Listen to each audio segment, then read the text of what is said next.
казахского сектора, переосмыслить статус звания Героя России. Как может быть, что погибшие солдаты Псковской дивизии носят то же звание, что и воевавшие с ним Кадыровы? И как понять, что они, воевавшие с Россией, эти награды воинские принимают?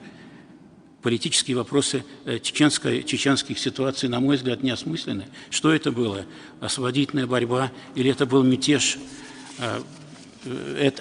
Никакой дискуссии политической на эту сторону, на этот счет не идет, а это очень-очень серьезная, больная проблема, которая касается не только Чечни, но, конечно, всего Северного Кавказа, где развитие работы с молодежью, развитие культурных процессов практически не идет. Это мы видим. Ко мне неоднократно обращались жители Ингушетии.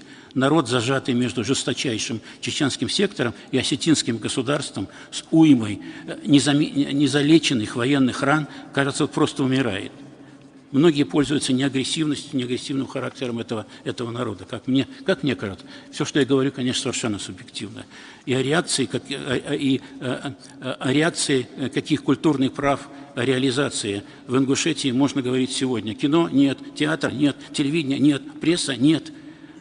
Активные ингушские граждане находятся в заключении. Почему? На основании какой политической логики?